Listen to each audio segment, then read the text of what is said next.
और अब कराची से खबर देंगे आपको, जहां आज से आला सानवी तालीमी बोर्ड के तहत इम्तहानात का आज से आगाज़ होने जा रहा है। सुबह 9 बजे सेकंड ईयर का पहला पर्चा लिया जाएगा। 1,15,000 से ज़ायद तलबा और तालिबात इम्तहानात में शरीक होंगे। तफसीलात जानते हैं आज उसके नुमाइंदे कामरान शेख से। कामरान शेख, क्या अपडेट्स हैं, इस हवाले से आगाह कीजिएगा। बिल्कुल अब्दुल्ला, आज से आला सानवी तालीमी बोर्ड कराची के तहत इम्तहानात का आगाज़ हो रहा है। तकरीबन 1,15,000 से ज़ायद बच्चे हैं जो इम्तहानी अमल में शरीक होंगे। इस सिलसिले में 211 इम्तहानी मराकज़ बनाए गए हैं। 8 सुपरविजन्स टीमें हैं जो कि इम्तहानी उमूर का जायज़ा लेंगी। तमाम तर इंतज़ामात मुकम्मल हैं। आज सुबह 9 बजे ज़ूलॉजी का पहला पर्चा लिया जाएगा। सुबह की शिफ्ट में आज 2 घंटे का पर्चा होगा, जबकि दीगर पर्चों का दौरानिया 3 घंटे होगा। इस वक्त controller of examination intermediate board Zahiruddin Bhutto मेरे हमरा मौजूद है। इनकी जानिब बढ़ता हूँ। कंट्रोलर साहब, ये बताइएगा कि इसका तमाम काम मुकम्मल है, किसी किस्म की कोई कमी या कोई चीज़ हो तो बताएं।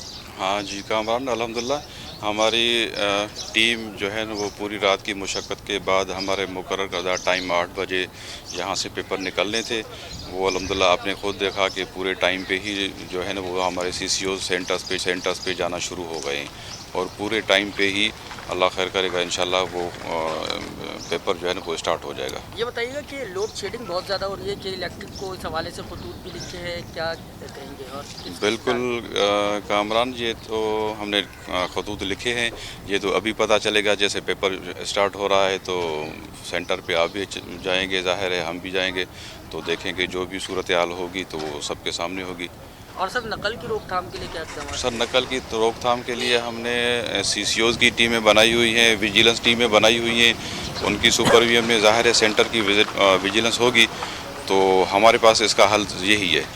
बहुत शुक्रिया। नाज़िम इम्तहानात का बताना था कि नकल की रोकथाम के लिए भी सख्त इक़दाम हैं, जबकि साथ ही साथ लोड शेडिंग ना करने के लिए बिल्कुल कामरान, यही आपसे जानना चाहेंगे। सूरत हाल कुछ ऐसे है कि बहुत ज़्यादा गर्मी है और ख़ास तौर पर सेंटर्स की सूरत हाल देखी जाए तो वहाँ पर बाज़ औक़ात बिजली नहीं होती, जिसके बाद बच्चे भी बीमार हो जाते हैं और गर्मी भी बहुत ज़्यादा है। तो ऐसी सूरत हाल के लिए कोई पहले से पेशगी इक़दाम किए गए हैं, सिवाय इसके कि आपने एक लेटर लिख दिया सिर्फ के इलेक्ट्रिक को? आपको लगता है उस पर अमल दरामद हो सकेगा? साथिया, देखिए, हमने माजी में भी ये देखा कि खतूत लिखने के बाद जो है इस पर अमल दरामद नहीं हो पाता और जिस तरह की गर्मी एग्ज़ाम्स में होती है, इस वक्त भी शदीद गर्मी का मौसम है। मैट्रिक के एग्ज़ाम्स में भी हमने देखा कि इलेक्ट्रिक की वो रविश जो है वो बरकरार रही और तलबा अंधेरे में और गर्मी में पेपर देने पर मजबूर थे। जो प्राइवेट स्कूल्स या प्राइवेट कॉलेजेस हैं वो तो अपने तौर पर जनरेटर, स्टैंड बाई जनरेटर का इंतज़ाम करते हैं, लेकिन साथ साथ जो सरकारी कॉलेजेस या स्कूल्स हैं वहाँ पर ऐसा कोई ख़ास इक़दाम हमें नज़र नहीं आता, जिसकी वजह से तलबा को मुश्किलात का सामना रहता है। हमेशा ऐसे ये शिकवा तलबा का भी रहा है और बोर्ड का भी ये कहना होता है कि उन्होंने क्या इलेक्ट्रिक को खतूत लिखे हैं, लेकिन इस मसले का अभी तक कोई ऐसा हल नहीं निकला कि तलबा को जो है वो सुकून मिल सके।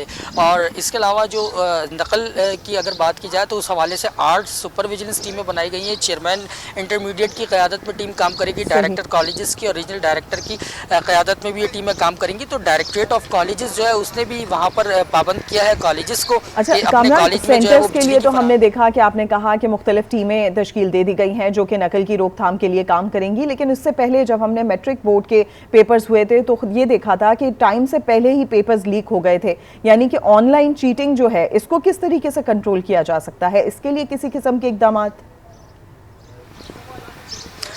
देखिए, जब पर्चा सुबह शुरू होता है तो अमूमन ये देखा गया मैट्रिक बोर्ड में कि पर्चा कबल अज़ वक्त आउट हुआ और फिर सोशल मीडिया के ज़रिए ना सिर्फ वायरल हुआ बल्कि एक बाकायदा व्हाट्सएप ग्रुप बनाकर जो है वो नकल की गई, जिसमें स्टूडेंट्स और जो माफिया थी वो भी उसमें शामिल थी। लेकिन इंटरमीडिएट बोर्ड ने जो है वो कुछ जदीद सिस्टम इन्होंने हमें बताया कि उन्होंने मोबाइल ऐप इस्तेमाल किए जिससे CCO की भी निगरानी होगी, जिससे सेंटर सुपरिटेंडेंट की भी निगरानी होगी और साथ ही साथ बेशतर इम्तहानी मराकज़ ऐसे हैं जहाँ पर CCTV कैमराज हैं और उसको यहाँ से बैठ कर मॉनिटरिंग सेल में मॉनिटर भी किया जाएगा। तो एक बेहतर इक़दाम है। इस इक़दाम से नकल पर जो है वो रोकथाम उसको कम किया जा सकता है, लेकिन जो माफिया है वो तो बहरहाल हर जगह एक्टिव होता है। जिस तरह हमने मैट्रिक बोर्ड में देखा कि ना सिर्फ पर्चे आउट किए गए बल्कि जो व्हाट्सएप ग्रुप थे उनके ज़रिए भी नकल की गई और जो निगरान कमरा थे वो ख़ुद भी इन्विजिलेटर भी और जो माफिया है वो भी उसमें मुलविस नज़र आई। लेकिन इसके बरक्स जो इंटरमीडिएट बोर्ड ने इक़दाम किए हैं उनका बताना है कि उससे कहीं ज़्यादा बेहतर है और कोशिश ये की जा रही है कि डिजिटलाइज सिस्टम के तहत